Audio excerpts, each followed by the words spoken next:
That's just great. We entertain you, don't we, Dr. Terry? You do? And we are now going to return to the exciting world of psychological testing. By the way, the people who are doing all the technical work for us have asked if you really make sure you use the mic when you ask a question. They're picking up some of it, but they're not picking up everything. So if you could do that, it would be very helpful. Now, we were talking about psychological testing, and I was trying to make the contrast that there really are very different ways to approach getting information from people.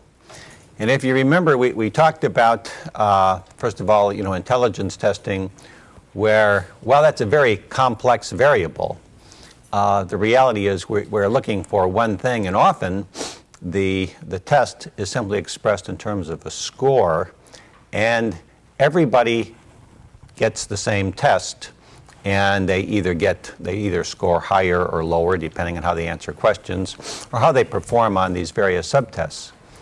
Then we went on and we talked about personality tests and objective personality tests like the MMPI, where everybody gets the same questions and they answer them either true or false, and those items are scored in such a way that you will either score higher on scales of abnormal behavior or psychopathology, or you will score lower. In that particular test, some of the advantages were you can just give the person the test. They spend their time, an hour perhaps or more, taking the test. You can machine score it, and then the scores come back.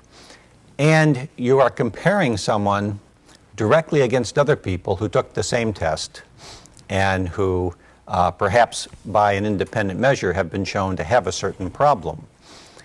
And that kind of test is widely used. And I mentioned there are other tests like that, the 16PF test, which was the one that Cattell developed, and we did not spend any time on it, but just so you'll know, there are other such tests. MMPI is by far the most famous. Then we got talking about projective techniques yesterday.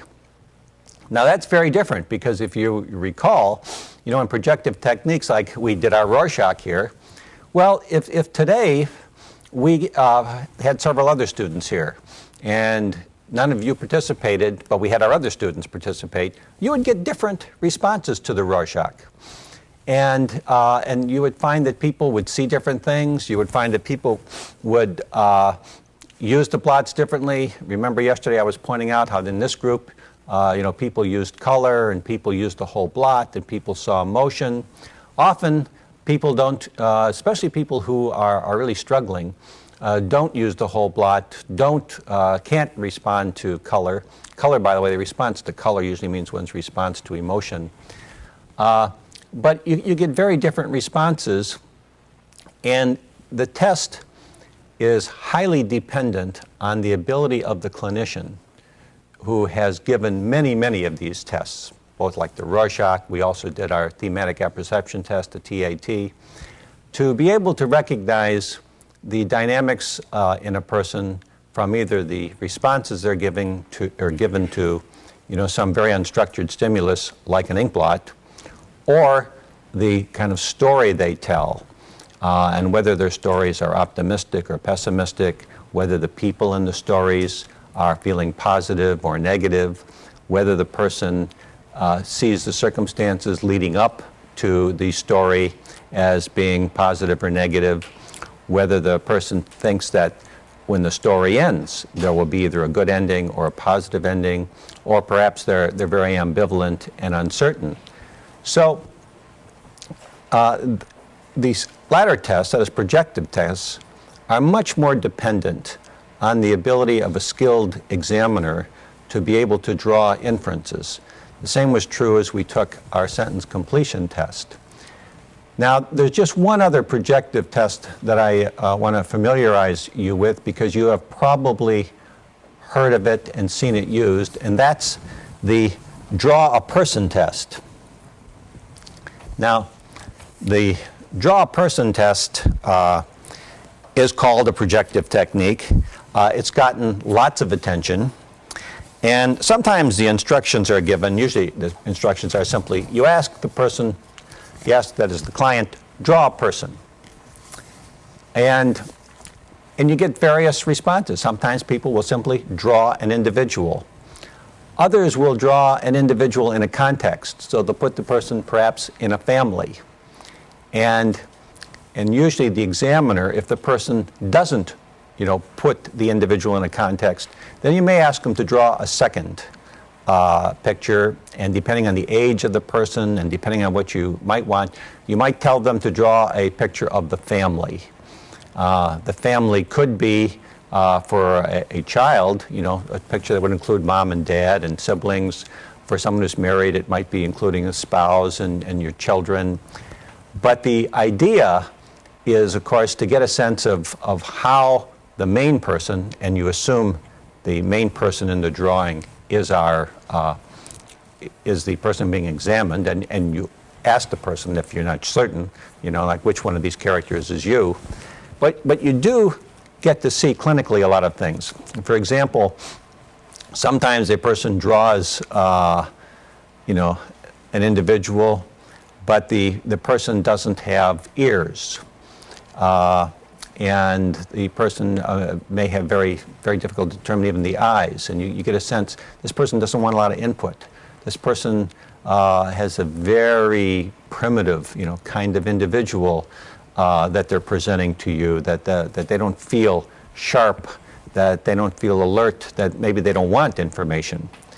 On the other hand, you may have someone who draws the family and they draw a picture of a lot of animation, mom and dad, kids all interacting, but our person is off to the side. In other words, this person doesn't feel that he or she is really integrated into the family. They may actually see the family somewhat positively. That is, the other people all seem to be involved with each other, but here's our person who is a loner. You can do that, by the way, with ask them to draw a class at school and see where they place themselves. But the idea with the draw person is to get a sense of what the person thinks of themselves. Sometimes they will have, an exaggerated head or a very tiny head. Sometimes they will try to go into detail with their body shape. Sometimes they just do a stick figure. Now, there actually are scoring systems for the draw person, but they're highly dependent on the clinician being able to make certain inferences about what the drawings mean. And most of the time, people who use the draw person test don't score it. The same way as I was mentioning, most of the time people don't score Rorschachs, and most of the time they don't score TAT tests or sentence completion tests. What happens with those tests is the clinician simply uses them based on his or her experience to obtain more information about a person. Sometimes it's to obtain diagnostic information, like one thinks that this person might be schizophrenic, and by giving these tests, you already have had a lot of experience with how schizophrenic people will respond to the test versus how non-schizophrenic people respond. And so if you suspect the person might be schizophrenic, and you want to be very careful, and you test them, sometimes you find out they're not schizophrenic. That while they look very fragile, and that is psychologically fragile, and you think that this person looks so primitive they might be schizophrenic, you find out that's not the case. You find out they're very frightened, that they have a great deal of anxiety, that they have withdrawn because of this anxiety. But diagnostically, it's very important to know that that's what the issue is and that they're not schizophrenic. It's especially true if one was going to use medication, because you wouldn't want to start using antipsychotic medication or medication that we typically use for schizophrenics if you don't have somebody who's schizophrenic. So the tests often are very helpful in determining, first of all, the kind of psychopathology a person has, and in creating a sense of what are the first steps in treatment that one might take. And now tests, of course, some of these tests are used in the extremes when you're trying to determine if somebody has enough control of their impulses, let's say, to operate outside of a hospital. And so if you have someone who is in an emergency room, they look like they're just terribly out of control, you put them on an inpatient unit, the question becomes how many days are they going to be there. Sometimes you test them to get a sense of what kind of psychological resources does this person have, how quickly can this person perhaps move to get integrated and then be able to operate outside of a hospital. Now, we've already talked earlier about concepts when we were talking about interviewing, and I said that interviewing and testing will have some of the same statistical concepts, that is reliability and validity, so I'm not going to go over them again, but you should know that tests, in terms of being scientific, one would want tests to be quite reliable and we would want tests to be quite valid. Statistically speaking, tests like the MMPI have been shown. I mean, we know what the reliability of the MMPI is. We know we have validity scores on it. We have validity scores on all of its subtests. We have a great deal of statistical information on that. We have less information of that sort on the projectives. There is a well-known psychologist, John Exner, E-X-N-E-R. John Exner has clearly developed probably the most sophisticated current scoring system and the most used scoring system right now for the Rorschach. And we do have information on its reliability and validity. And if one is going to score it, probably that's a scoring system you will use. We have much less sophisticated data on the MMPI. We have data on sentence completion tests, and sentence completion tests have been shown to be reliable and valid tests if they're focused on certain characteristics. That is, if the score you're looking for is an ego strength score, you can develop one for a sentence completion test. You can develop one for interpersonal effectiveness. So there are some things that already have been tried, and we know scientifically how valid they are. There's a scoring system for the draw a person test, not really well established. What you would want to know, though, and this is something that's not discussed enough, for psychological tests where we have established and done good work scientifically so that we know whether it is a reliable and valid test, psychological tests tend to be about as reliable and valid as most medical tests. And when you say that,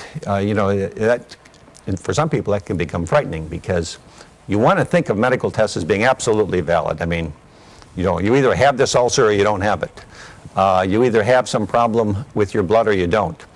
But medical tests, as you know, can have errors the same way psychological tests do. The medical tests, often are very good in the sense that most of the time they're right, but they're not always right. The same thing with psychological tests. Often, you see someone on an MMPI with a very high D score, a very high depression score, and then you see they have an elevated manic score and a greatly decreased social introversion score. You do have to worry that this person's going to be suicidal, because you've got someone who's terribly depressed, but you've got someone who's trying to act out all kinds of impulses, and the worry you have to have is that that person really is going to take their life.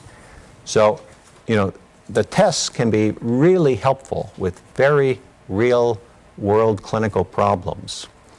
And as I say, psychology has been working very hard to try to make these tests more and more effective, better predictors. But always, there will be the room for error. And we'll talk about that in just a moment. Now, there also are abuses of tests. And one of the abuses is when people try to get more from a test than the test can deliver.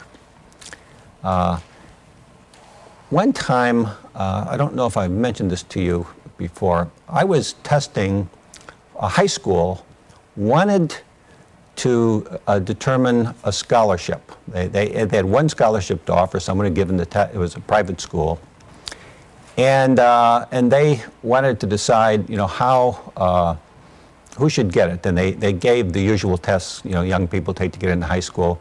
They found two outstanding students, and they couldn't decide which of these students to give this to. So they asked me if I would give them each student an IQ test, an individual IQ test. And so I saw these two students and I gave them the IQ test, and one youngster scored, I think, in the low 150s, maybe like IQ of 151, 152. The other youngster had about 144. So you got two really bright kids. But when these youngsters came for the test, the kid who had in the low 150s, he came with mom and dad, wearing a suit. This is an 8th grade kid now, wearing a suit, and the kid comes in and he says, "Where do I sit? And is this the right place? Do I have the right kind of pen?" And the parents are saying, "Now, you concentrate there, you listen to the doctor, you work very hard." And this kid was a wreck. The other kid comes in. This kid comes in dressed like you expect an 8th grader. The kid's got a nice shirt on, and he comes in and he greets me. And he had really liked this high school, so he had been to games there and stuff like that, and he was very comfortable in the place. And no one was with him, came on his own, took the bus. And he comes in and he gets talking to me about the football team at the school and how excited he is and how pleased he is he's going to have a chance to come to this high school. This kid sits down and says, "Well, what would you like me to do?" And he takes the test, and he's very comfortable taking the test. So afterwards, I tell the principal of the school, you get two very bright kids here, and one scored somewhat higher than the other. But the kid who scored the high, the 151, 152 IQ, this is a very neurotic kid. And this kid is really being driven, to excel. He's not having any fun being bright. He's a really bright kid, really talented kid. He's having no fun. And the parents are putting tremendous pressure on him. I said, the other kid is, not only is this other kid bright, but this kid enjoys life. He enjoys learning. He's a youngster who's going to do very well here. He's not only going to do very well here in school, my guess is this youngster will probably become president of the student council. He'll be very popular with his peers. And you would probably do the kid with 150 plus IQ a favor by not giving him the scholarship.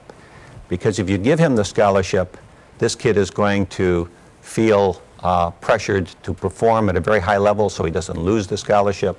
The parents will be on him saying, you've really got to, keep on excelling, etc. So anyway, I find out about a week later. I ask, who did you give the scholarship to? Gave it to the kid who had 151. Why did you do that? Because he had 151. And we weren't going to give a kid with 144 the scholarship when another kid got 151. Total misuse of tests. A very narrow, concrete kind of thinking about trying to make a decision. Had I known that, I should never have agreed to test. Because the test, when they originally put it forward, was to determine which of these two youngsters would be best to get the scholarship. It then changed, and it didn't become which of these two youngsters you're testing would be the best youngster to get the scholarship, but instead it became which of these two is going to get the highest number on an IQ test. That's the kid that's going to get the scholarship. That's a misuse of tests. It's really not the way we should operate with these tests. Now, I've also mentioned to you that there are biases in some of these tests against minorities. Gave you the example of the graduate student who came to me because of Native Americans and how they would score on the MMPI, and how she was saying, all Cherokees would answer this thing in the pathological direction, or certainly almost all Cherokees. So what's happened is many tests have become devalued because we have already found certain biases in them. And it's interesting because sometimes the tests aren't biased. Actually, the tests give a very accurate picture, but our society doesn't want to accept it. A great one is in the ACT. There's a lot of criticism of the ACT, of young people taking it to get into college, because women score significantly lower on the math part of the ACT. I mean, in fact, there are different scores for women than for men, and the women's scores are lower. And I remember a real public argument one time when I was at another university where I was the provost, and the chancellor of the university, who was a real expert on this stuff, is in an argument at the Board of Regents with the regents. The regents are saying, female regent, very bright woman too, a woman who had a doctorate, but she was saying, this test is biased against women. You should not be using this test to determine who gets into college. The chancellor said, this test is absolutely not biased against women. She said, well, you're crazy. I mean, we know statistically women score significantly lower on this math test than men do. He said, that's true. And that's because women are lower. Women are less prepared in math. Women score lower on the math subtest because they don't take all the math courses that men take. The test is not biased. The women really are less prepared. Well, that just infuriated the regent, because the regent wanted to believe that this is a bias against women. That women, and the regent's point was, I mean, if you were to sit down and talk with her, was that women are as bright as men. Now, the chancellor would have said, of course women are as bright as men. That's not in question. What is in question is, who is better at math? And who is better at math is being determined by how well prepared were you in math. Well, if you got a bunch of guys taking the test who in high school got a chance to take calculus, and women were all discouraged from taking calculus, they're also discouraged from taking trig and solid geometry, so maybe they stopped after advanced algebra, they aren't going to score as well on the test. So it's not a test bias. It's a cultural bias in how we relate to women students. And this argument, by the way, has been acted out in a lot of places. It's been very healthy because finally we're realizing that we have to try to create an environment in high school where women feel as comfortable taking science and math as men do. And by having women pushed out of science and math courses with the idea that those are men's fields, women are tremendously disadvantaged coming into the university. And it's interesting too, if you talk to women who went to private all-girls schools, many more of them will have taken physics and chemistry, taken trig, taken calculus, because they're not in that environment where supposedly these are for the guys. And in fact, in those kind of schools where the focus is on really trying to develop women so that they'll do very well in college, there's a lot of insistence that they take these advanced math and science courses. But those, when those things happen, it becomes very important to understand that in some cases, like the test is misused, in the example I gave you about high school. In the other case that we just discussed, there is nothing wrong with the test. The test is simply reflecting reality. And the reality is, at least was up until recently, since women take so much less math, they are not going to score well in a math exam. It has nothing to do with are they bright. It has everything to do with have they been exposed, are they prepared? Because these tests measure kind of your exposure. Now also, I mentioned to you not long ago that in the case with minorities scoring poorly on tests, that at least in a number of cases we've found that that's really been a mistake to assume that because someone belongs to a certain race, that is the reason they scored low on entrance exams. And there are good studies to show that the better variable rather than race is socioeconomic status.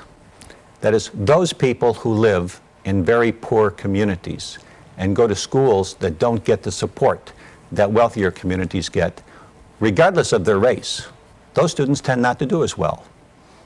You know, if you don't have the most current books, you don't have current labs, you don't have teachers who are as motivated, and those teachers aren't paid as well, and you can go on with a lot of other variables, it's not surprising that those youngsters may not do as well in school as others. And if you add to that, often in poorer families, regardless of what race you're in, kids work because the family needs the kids to work. In other more affluent families, the kids may not work.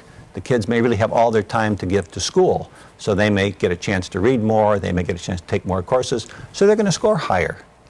And because the lower socioeconomic class is more populated with minorities, that jump, that minority status has something to do with it, is unfortunately a very bad choice, and I think we're finally realizing that. Now, I want to talk with you about something that is related to psychological testing, and it's a very unusual case. How many of you are familiar with the Supreme Court case of Brown versus the Board of Education? Pardon?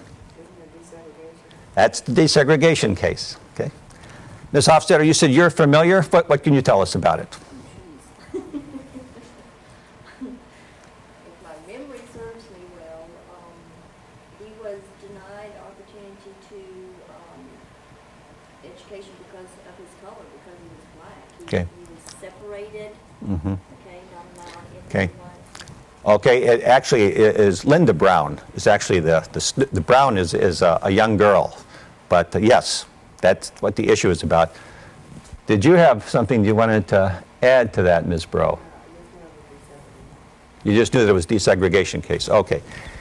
Well, there are a number of legal scholars, you know, and constitutional lawyers who have argued that the case of Brown versus the Board of Education is the most important United States Supreme Court decision of the 20th century. Some have even argued it's the most important Supreme Court decision of all time. And you might say, okay, so this is the case that had to do with integrating the schools. What does this have to do with psychological testing? It has a tremendous amount to do. This is really important history. And let me take you back to earlier to kind of set the tone for this. Back in 1896, the U.S. Supreme Court made a decision in a case called Plessy versus Ferguson. And what the Supreme Court said was that you could have segregated schools as long as the schools for blacks were equivalent to the schools for whites. That was the decision that was made. Now, and by the way, you know, that was challenged. I mean, for a long time this was challenged in the Supreme Court, which tends to rule on the basis of what they decided before. So once they make a bad decision, it's very difficult to get them to give that up. So for, you know, more than 50 years, the Supreme Court kept saying that it's really okay to segregate children on the basis of race as long as you give them equal opportunities. Now, in 1954, in this really famous case where Brown versus the Board of Education, the Supreme Court of the United States, in a unanimous decision, and this is very important, that the Supreme Court voted 9-0 that the Plessy versus Ferguson decision had to be struck down. And the Chief Justice of the Supreme Court, and this is really an interesting story, was Earl Warren. Now, Earl Warren had only been the Chief Justice of the Supreme Court for 2 months. He'd only been on the Supreme Court for 7 months. And here he was now, he was leading the court, and he writes the decision for the court. And in his decision, he says, and this is a quote, "Segregation of white and colored children in public schools has a detrimental effect on the colored children. The impact is greater when it has the sanction of law. For the policy of separating the races is usually interpreted as denoting the inferiority of the Negro group. A sense of inferiority affects the motivation of the child to learn. Segregation, with the sanction of law, therefore, has a tendency to retard the educational and mental development of Negro children and to deprive them of the benefits they would have received in a racially integrated school. Now, this is the key sentence. Whatever may have been the extent of psychological knowledge at the time of Plessy versus Ferguson, this new finding is amply supported by modern authority, and the reference is to psychology here. Now, it just goes on to say, any language in Plessy versus Ferguson contrary to this finding is rejected. We conclude that in the field of public education, the doctrine of separate but equal has no place. This was Earl Warren writing for the Supreme Court. Now, in that section... Dr. Sheridan. Sure. Is that in our book, or where can we find that? I'll give you a reference. Right at the end, I'll put it up on the slide where you can read more about this. I'm glad you asked that. Now, that reference that was made to psychological knowledge actually is footnoted in this opinion, and it refers to the research of Dr. Kenneth B. Clark, who at that time was an assistant professor of psychology at New York University, actually at City University, at the City University of New York. And Dr. Clark, who himself is an African-American psychologist, had conducted the research that was used in the argument to overthrow this Plessy versus Ferguson finding. Now, the research is fascinating, and I'll give you a couple of references where you could read about this. But what happened was that Dr. Clark visited a number of schools in the southern United States. These were all segregated states. And he tested children. And it's important to know that when Dr. Clark went, he often went into small towns. So they had these dreary schoolhouses where the black children were being educated. And he would sit down with these children, and he had these dolls.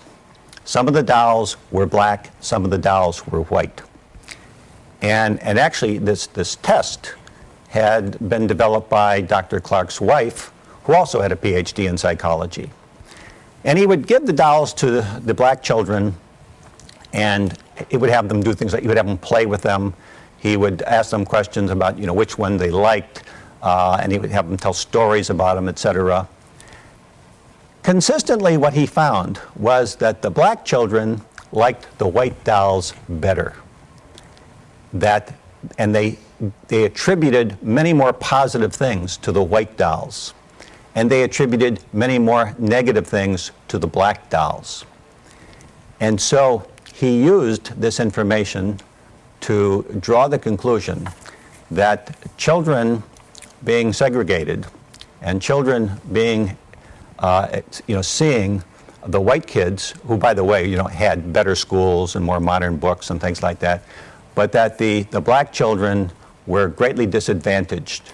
And by being disadvantaged, they weren't going to learn as well, they were less motivated, they had less hope, and a lot of other things.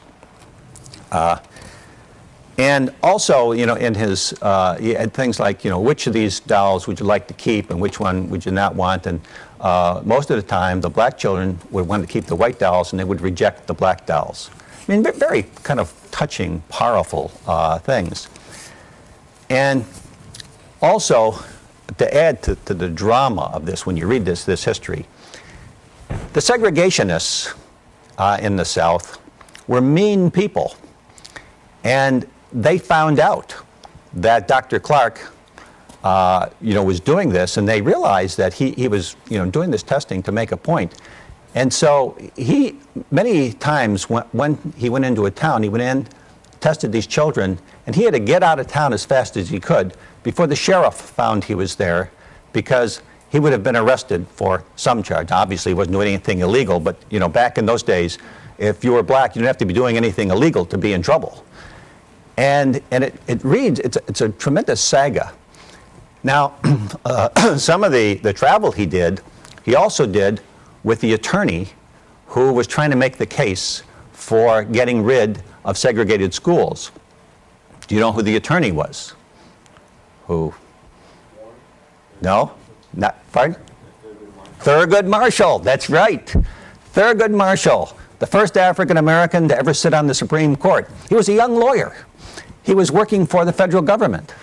And he went with Dr. Clark and was very much trying to build up this case that this Plessy versus Ferguson argument made no sense. And it was tremendously disadvantaged to black children.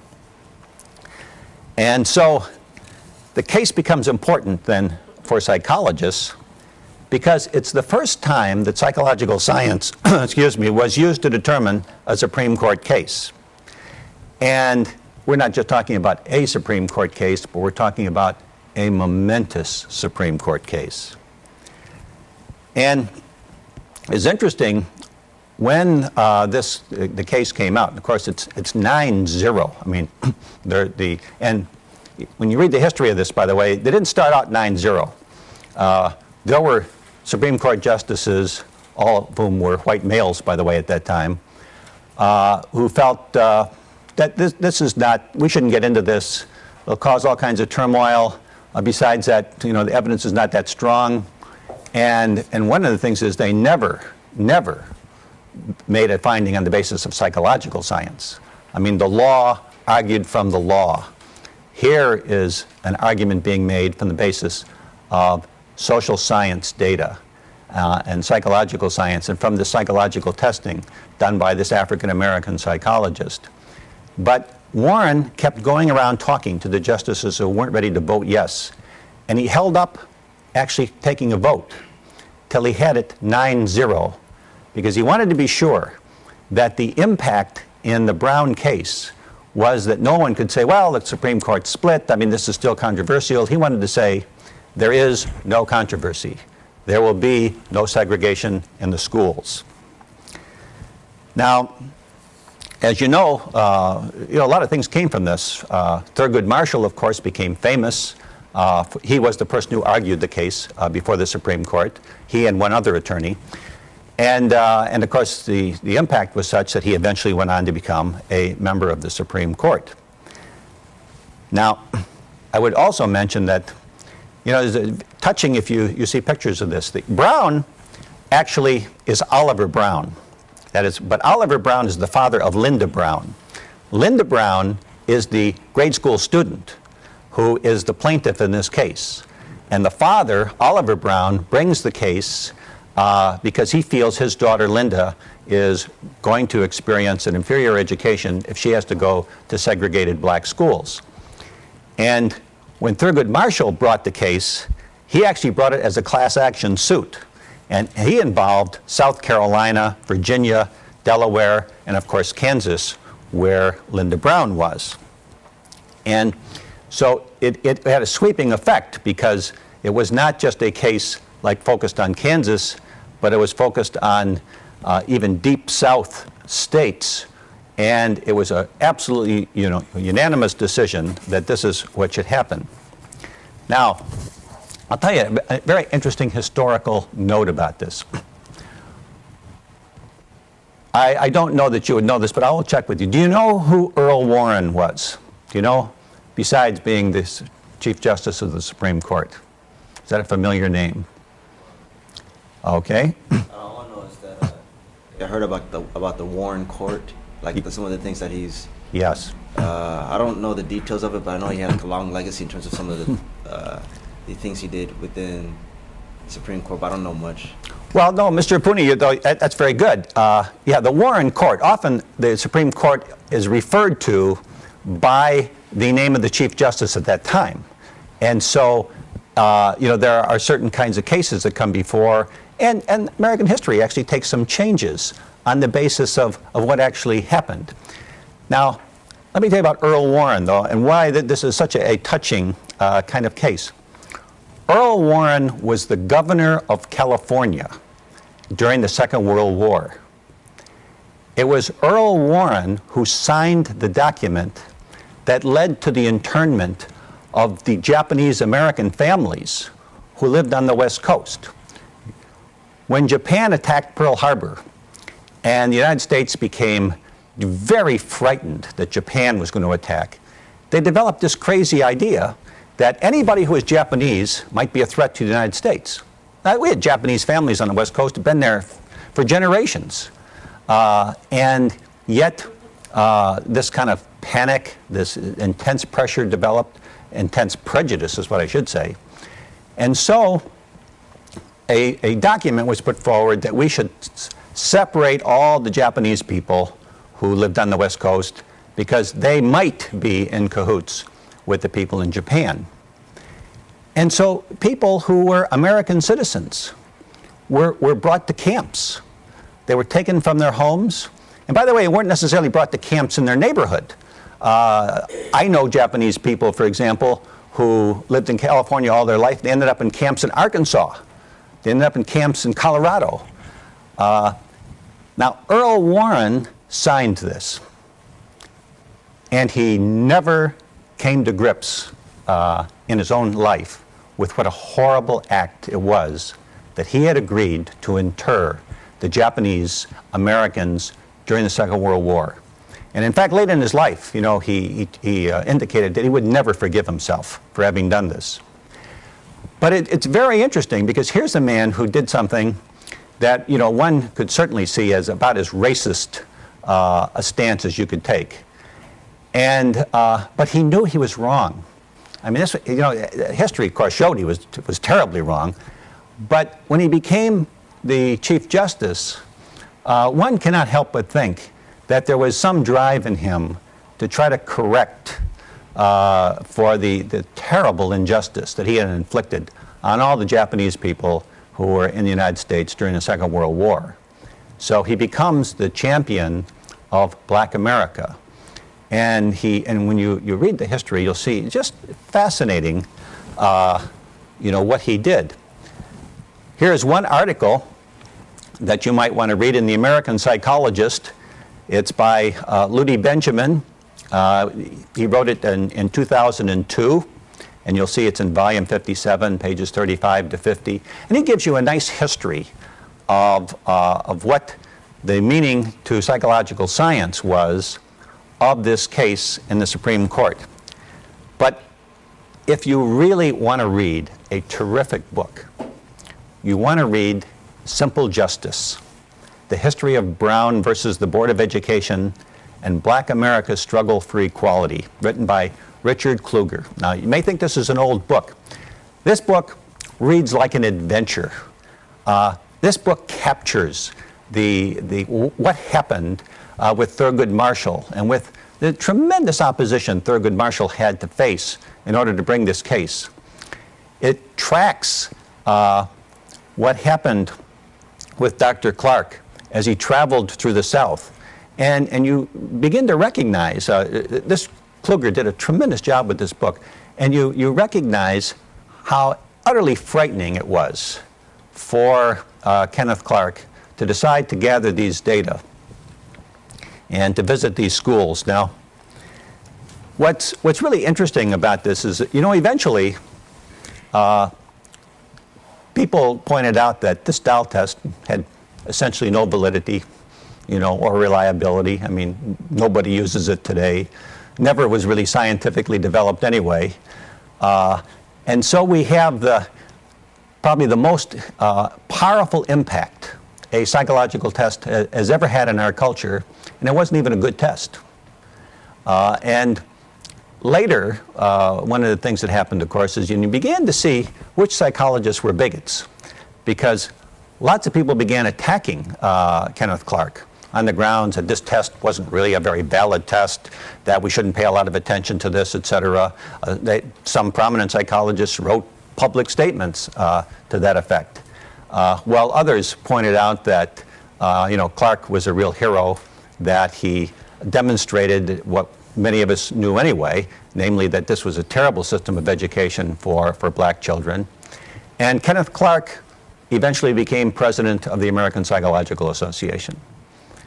So a lot, came from this. And of course, Thurgood Marshall becomes a justice in the Supreme Court. But I would tell you, if you read Kluger's book, you'll find that it's a fascinating adventure to read. Now, there also are just lots of tests that we might have discussed, but we don't have time in our course here to do it.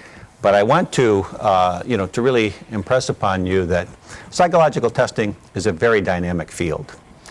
But it's a field that if you're going to work in it, you really have to spend a lot of time finding out the validity and the reliability of what you're doing. And psychology still is a field that's split in this way. There are some people who really spend their time, working very hard to make tests scientifically valid. And they can point to all kinds of statistical analyses that show you, the tests were very valid. There are others who feel that, this kind of clinical intuitive approach is just fine. That is, we don't have statistical evidence necessarily to support things we get from the TAT or the Rorschach at times or draw a person.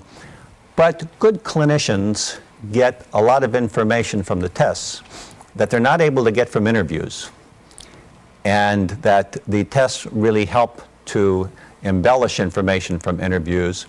And the tests sometimes, the projective tests especially, help you to differentiate, whether someone falls into a very serious mental illness category versus perhaps a less serious mental illness category. And also, people feel that sometimes the tests help you to get a real understanding of a person's impulse life. That is, whether they're likely to act out. And of course, the two big things you become concerned about is, are they going to act out and hurt someone else, or are they going to hurt themselves? Okay. That's going to take care of psychological testing, unless there are questions you want to ask about it. Oh, sure. The Ludi Benjamin reference? Yes. Yes. Ludi Benjamin, by the way, is a psychologist who is a professor at Texas A&M. And he is probably the best known, or close to being the best known, historian of psychology. And he has out a marvelous book on the history of psychology, too. But this particular article is good. Okay, now then, we are going to move on, and we're going to return to talk about psychotherapy. And we actually have covered, much of what, well, we've really covered quite well, I think, the theories of psychotherapy and many of the strategies in psychotherapy. But there are some areas that we haven't gotten to yet. One of the things even we might just start with, to be sure we're all on the same page here. What is psychotherapy? I mean, when I say to you psychotherapy, what do you think?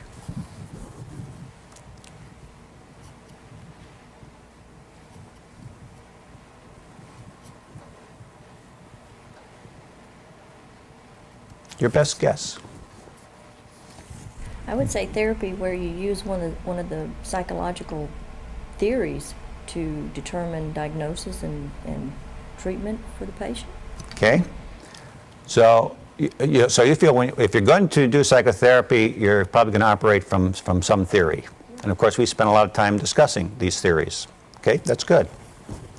What else do you think about with psychotherapy? Any dimensions of it you want to mention?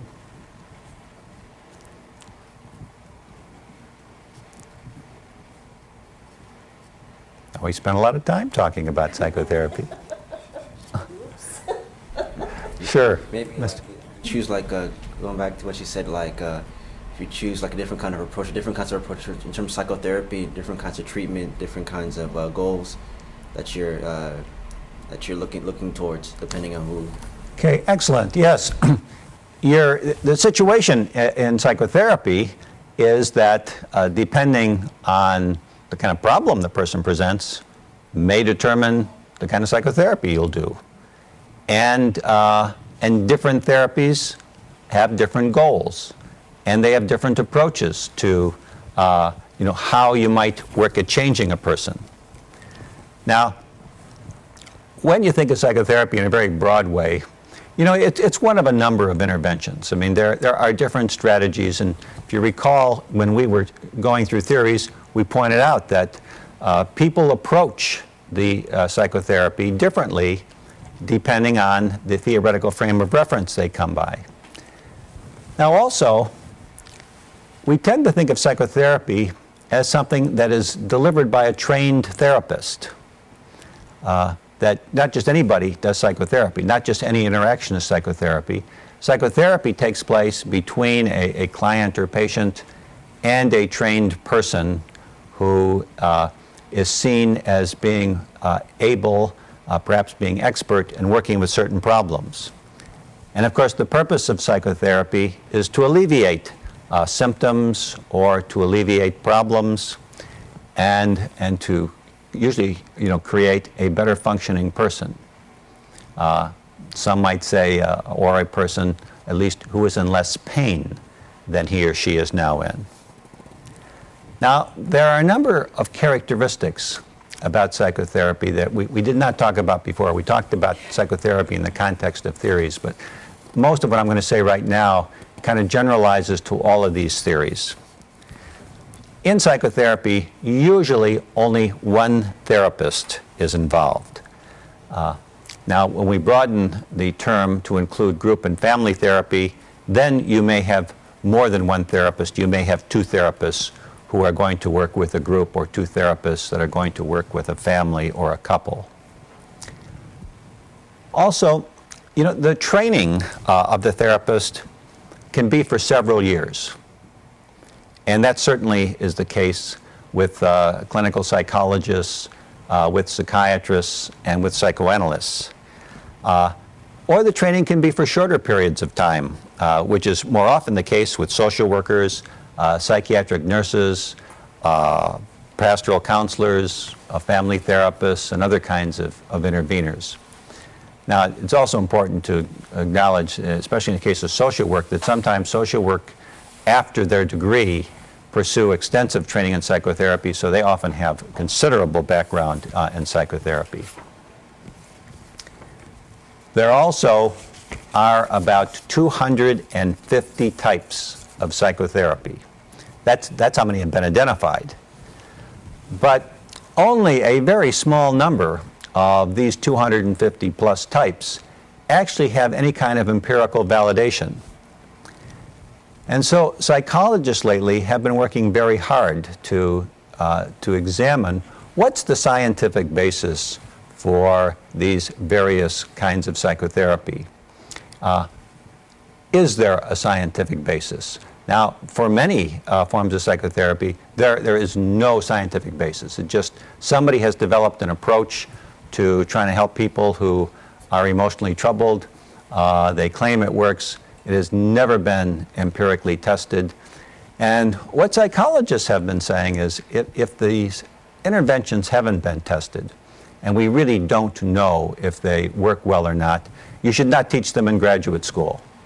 You should not be operating as if something that is scientifically validated and we know works on certain populations is not any different than something that is just a bright idea from people. And this, by the way, in psychology is doing two things. One is they're trying to say that you shouldn't teach in graduate school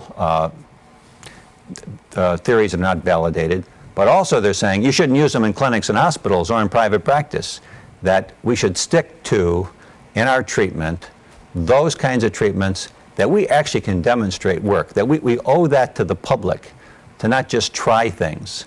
And you can imagine, of course, I mean, if your physician was treating you for an ulcer and said, I think I'll try this drug because I'm curious to see what would happen. And psychology is saying that must stop in psychotherapy. Okay, we're going to take a break now, and then we'll go on and we'll talk more about psychotherapy.